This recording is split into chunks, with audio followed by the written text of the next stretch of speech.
Nasib Satria Artakumbara, nangis di kecamuk perang Rusia-Ukraina, Menkum, haknya sudah hilang. Tangis pilu ex-marinir TNI Angkatan Laut Satria Artakumbara, tentara bayaran Rusia yang ingin pulang ke Indonesia dan balik menjadi WNI akan sulit. Sebab, Menteri Hukum Supratman Andi Aktas mengatakan bahwa Satria Kumbara yang dianggap desersi itu tidak lagi berstatus sebagai WNI. Status kewarganegaraan Satria otomatis hilang ketika dia mengikuti operasi militer di Rusia. Karena kalau mau terlibat aktif menjadi tentara asing, itu di undang-undang maupun peraturan pemerintah kita, itu wajib izin presiden. Kalau dia tidak punya izin, maka otomatis status kewarganegaraannya hilang, kata Supratman Rabu, tanggal 14 Mei tahun 2025.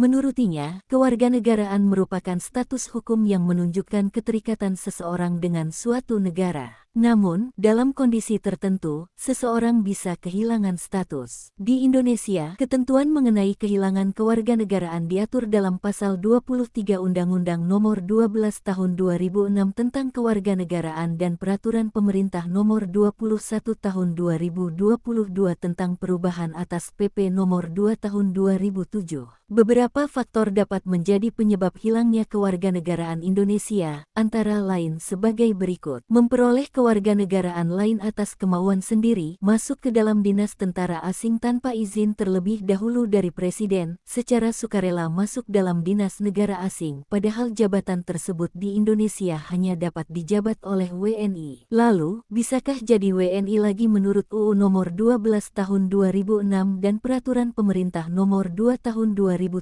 ex-WNI masih bisa memperoleh kembali kewarganegaraan jika memenuhi persyaratan dan mengikuti sejumlah prosedur. Telah berusia 18 tahun atau sudah menikah. Pada saat mengajukan permohonan, telah tinggal di Indonesia selama 5 tahun berturut-turut atau 10 tahun tidak berturut-turut, sehat jasmani dan rohani.